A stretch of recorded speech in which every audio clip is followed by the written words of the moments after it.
Koji, I think you just run for it. I'm just saying, if I was Koji and Fuminori's like, yo, let's go to like find Ogai, I've been like, H nah, man. そうらしいな。それがな、ここに来ていろいろと難しくなってきたんだ。やっぱり僕一人じゃ無理かもなって。Fuminori seemed more relaxed than before. He used to be tense all the time, like he was terrified of something, and now expression is calm. He even wearing what resembles a sheepish grin. お前にも手伝ってほしいんだ、コウジ。I feel like he says Koji too, he's like, Koji. Like he tries to seduce him. How you doing, Koji? Let me suck your dick. I was like, should I say that? I mean, I don't know. Any Yaoi fans out? Any Yaoi fans out there? Come on. I'm not really a big fan of Yaoi. I'm just American Britain from Italia. I'm all like, oh yeah, I'm just like, yeah, I ship it. I'm not gay. I have a girlfriend. I've already mentioned like 20 times. You rock, girl. Nevertheless, some instinct is only Koji. The Fuminori's changes are not for the better. 一体どういう風の吹き回しだ。だって、お前も関心あるんだろ、コウジ。His smile, unreadable as ever, offers no glimpse of his true motives. お前も僕の後から、大貝教授の家をいろいろと探し回ってたじゃないか。僕とお前とでバラバラに探すなんて二度手間だよ。どうせなら、協力してもっと効率的にやろう。うん。Why? Why these sense malice, sick and vicious, lurking behind Fuminori's smile? ともかく、今日は足が必要なんだ。車を出してくれないか。まあ、構わんが。Fuminori's car was destroyed in the accident, so Koji is surprised that he needs a lift. Koji unlocks his car and gestures for Fuminori to take the passenger seat. Then he gets behind the wheel and starts the engine. で、どこに行くんだ？栃木の北の方。那須高原の近所だな。栃木？ Koji can't believe his ears. 住所はこれだ。この建物を探してほしい。He seriously expects to be driven over 100 kilometers and back? Koji doesn't know whether to be angry or impressed. 今から出発すれば夕方頃には着くだろう。まあ、そうかもしれんが。Koji sighs heavily, tapping his steering wheel as he calms himself down. Now he's come this far, the only thing he can do is friend's craziness for the end. 別荘か何かか、これは。多分、そこに大貝教授もいるらしい。Koji is looking forward to meeting the owner of that creepy house, but even more uneasy about letting Fuminori go alone. It looks like he just has to grin and bear it. 東京に戻るのは夜中かもな。悪いな。いいさ。Koji drives off the parking lot, leaving the rest of what he thought to say unspoken. Fuminori's smile seems wrong somehow, like breathless mask glued to his face.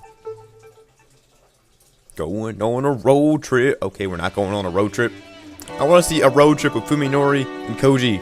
But not like Brokeback Mountain. Okay, Boku no Saya. Just saying. I'm gonna Photoshop Saya's face on the cover of Boku no Pico. It's gonna be on Tumblr. You'll find himself seen alone in the cafeteria, turning for a familiar face as her lunch cools on the table in front of her. She was hoping to see Koji today, but he must have other plans. That wouldn't be as unusual. Normally, Omi and Fuminori would pick up the slack, but Omi and Fuminori aren't here anymore. Yo puts down her chopsticks, her appetite ruined by the lack of company, and by the anxiety eating at her. Omi is missing, Fuminori turned on her, and she has no idea why. If Koji were here, she'd count him distracted with some idle conversation. Now she's all by herself, Yo becomes keenly aware of how little tolerance she has for loneliness. She begins to feel paranoid, like the whole world is planning to take from her everything that she cherishes. What is going on here? Where is Omi gone? Is Fuminori really on the way to her disappearance? Or is she the key to the mystery, as Koji and Dr. Tanbo suspect? You'll recall the events of last Thursday. Alone and without an outlet for pain after Fuminori verbally eversted her. I'm gonna say been a douche. Yo was lucky enough to run to Koji. Although he could hardly make her problem go away, his kindness was a comfort. At the same time, Omi was on her way to Fuminori's house. She hadn't been heard from since. Yo has only been aware of Fuminori's connection to Omi's disappearance since yesterday, and Koji revealed the truth during a visit to the hospital. What if a new possibility occurs to her, a reason for why Omi has suddenly decided to visit Fuminori? What if it had been a coincidence that Yo ran into Koji that day? What if Koji and Omi had known what transpired between her and Fuminori, and decided to act separately? Omi might have seen the confrontation in the courtyard. She might have been eavesdropping. It's not unthinkable. As the idea forms in her mind, Yo feels as though somebody is tearing apart her body from the inside. It's only a possibility, but if it's true, then whatever happened to Omi is Yo's responsibility too, isn't it? Yo clutches her hand, growing in agony. Food in her tray is now cold. Not she had eaten it anyway. Despite her frustration and anxiety, Yo is unable to act on her own. She has never been good at adapting to challenges, and no one could even call her proactive. She hadn't the slight idea to respond to the situation. If Omi was here, she'd probably tell Yo to think positive and trust her instincts. Yo is already dependent on her best friends and energy. Now that Omi is gone, Yo realized how weak and useless she is. She only sinks deeper and deeper into the abyss of self-loathing. The sudden ringtone of her phone brings her back to the brink of despair. It's a text message, there's no title, and sender is... Wait, what? But Omi's got eaten. How can... A text from the grave! The message itself is even more baffling. If you want to know about Sakisaka Fuminori, come to his house alone. Tell no one. The message bears no trace of Omi's personality, but Yo can't deny that it was sent from her phone. She takes a deep breath to calm herself before typing a reply, taking care that excitement doesn't cause her fingers to slip. Is that you, Omi? Where are you? Yo presses send. The screenshot of the message was received. As you wait for a reply, her mind filled with questions. Is someone using Omi's phone to send messages? If so, why to her? Something suddenly occurs to her. She and Omi exchanged countless messages over the years, many of which contained a sort of embarrassing confession that close girlfriends share. You go, girlfriend! At a time when her feelings for Fuminori grew too strong to contain, Yo often put them in the word for Omi to read. Oh, crap. Oh, this better not... Oh, for Yo's sake, this better not be Saya having Omi's phone. She'd be like...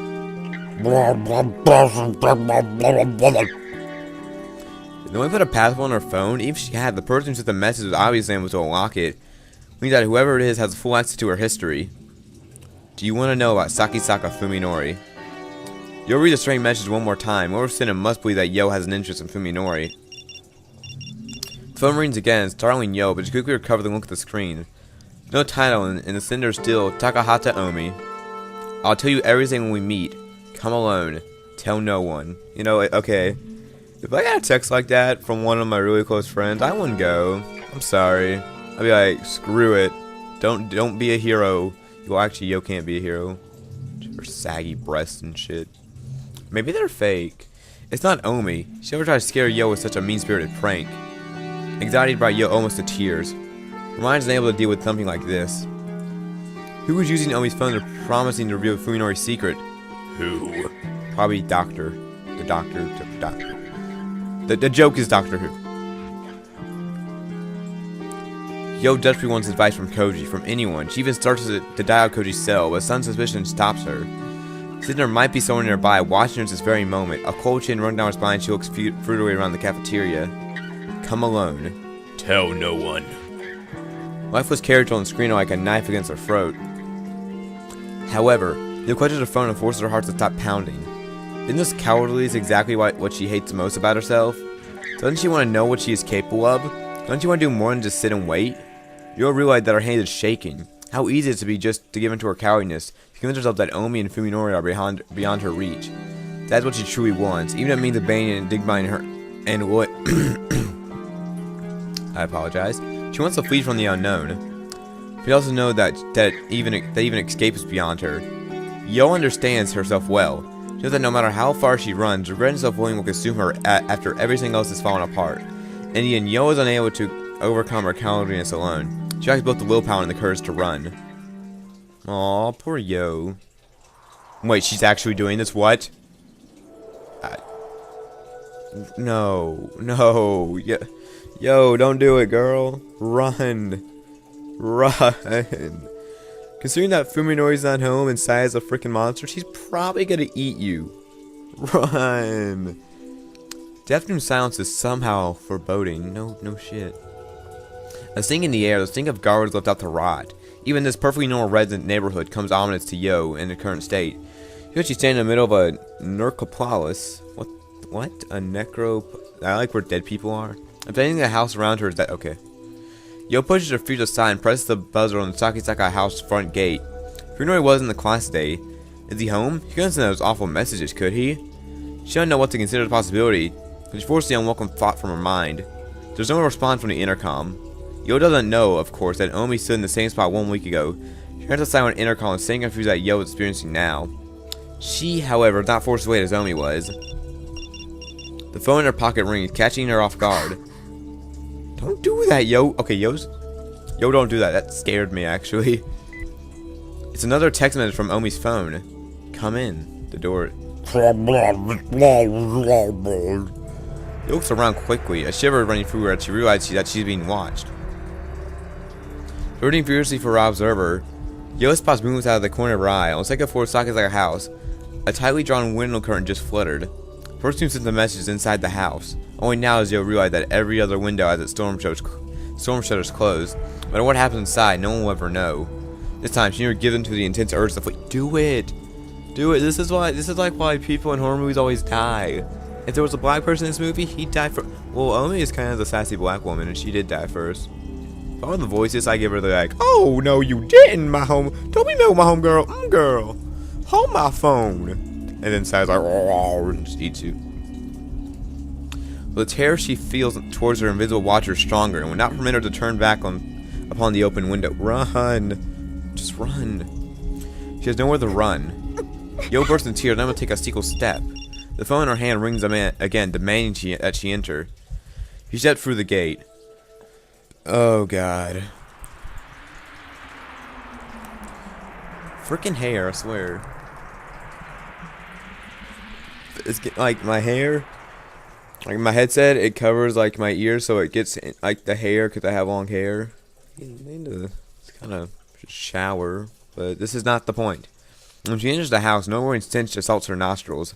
The house is dark. You know it's in the middle. I apologize again for that. The house is dark. You know it's in the middle of the day. Funori must be out, as his shoes are not in the visible area. I don't know.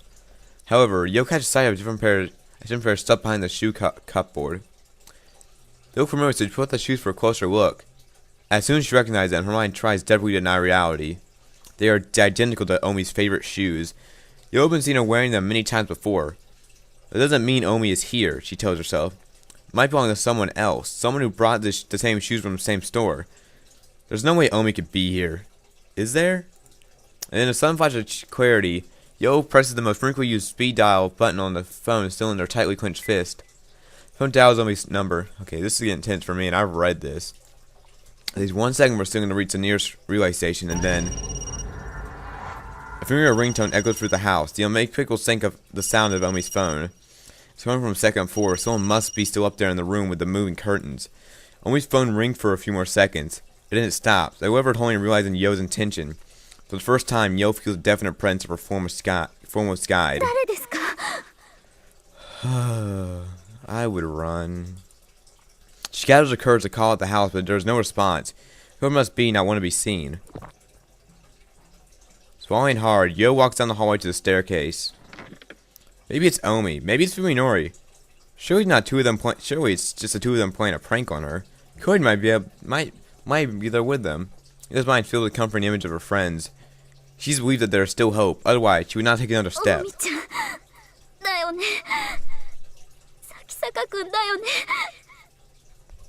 Just run, Yo. I'm sorry. You're cool, but you're being a real idiot. As she climbs the stairs one at a time, Yo calls out a voice choked with tears. When they see her stopping, they'll probably laugh at her. With them, it'd be the happiest moment of her life. She wants this torment to end. She tries to move faster, but her trembling leg will not let her. Each agonized second that passes, she begs for the release of this nightmare. After climbing for what seems like an eternity, Yo finds herself staying in the second floor hallway. No sound greets her. There's only the gloom brimming with silent malice.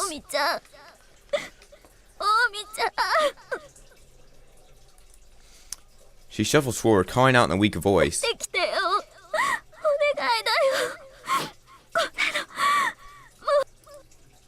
The door in front of her is still half open, must lead to the room that overlooks the front gate. Yo watches helpfully from the corner of her mind as her body, seeming to move on its own ventilation, slowly opens the door. Your fate is sealed. The room is empty. The damp, tickling air cleans the Yo's skin. She's at her limit, unable to take a single step more. Her spirit has been utterly crushed. Perhaps it's the moment that her tormentor was waiting for. Whoa, whoa, whoa, whoa, whoa, whoa. Wait. Thank God for my sensors, right? Something grabs Yo from behind, something flexible and strong like slime-covered rubber. As Tang finds her limb, feeling like a pin just toughly through her blouse and forces her their way inside. Yo screamed at the top of her lungs, and man she still has the strength to do so. Responding to her distress, primal energy surged through her body as she flows wildly to free herself. However, the grip of the thing behind her remains unbreakable. Without escape impossible, Yo can only scream louder as something cold and wet slips under her bra and wraps itself around her. Whoa!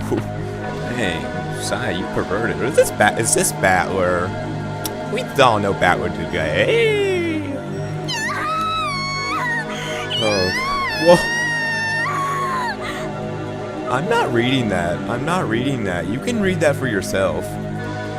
And the loneliness of Solinder continues. The madness saying friends to drive Yo utterly mad. Her throat is always raw from screaming. Now she can't even breathe as she struggles desperately against her attacker. Suddenly the Sang realizes its grip on her. And, yep. Yo falls to the floor, unable to support herself on her unresponsible legs. The creature grabbed her still here, lurking in the dark corner of the room. She feels watching her, but can't bring herself to turn around. It's full well that seems like it will likely destroy the last vestige of her sanity. From close by, the beeps of buttons being pressed.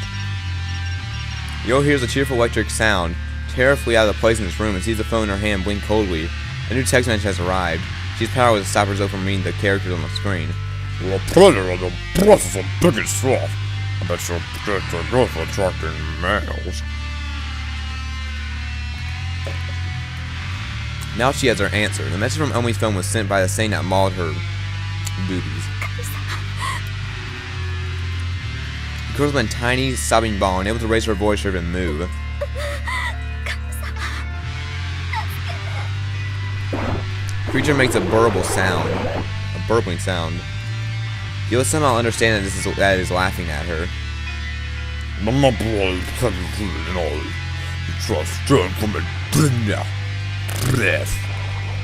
Oh, what?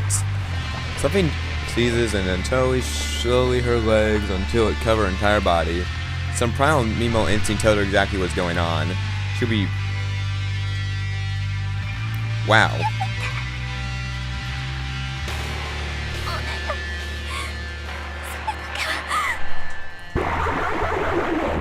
She hears his burbling laughing again. He did not join her sorrow, her despair. Yo no longer has the strength to resist the monster on top of her. She's only a shiver as the vulture of the cold, slimy sand covers.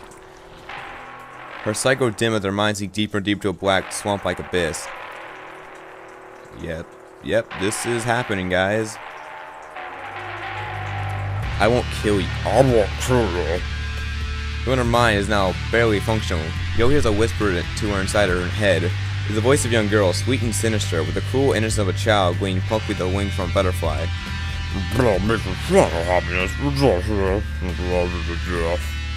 That voice is a stark comparison by unknowing strength that drives Yo in yeah. Went deeper as she felt before. It should be unbearable, but there's no longer enough of Yo's mind to recognize his pain. Oh. While she stared blankly at the thing swimming deeper and deeper to her body, an idle thought floats through her fading consciousness. I've never been kissed before, have I? What? Why do you think of that in a moment like this? It has begun to snow. Well, I think that's all I can do for this part. If you guys are still watching this and you are brave Americans, or brave humans, yeah, you're brave humans, yeah.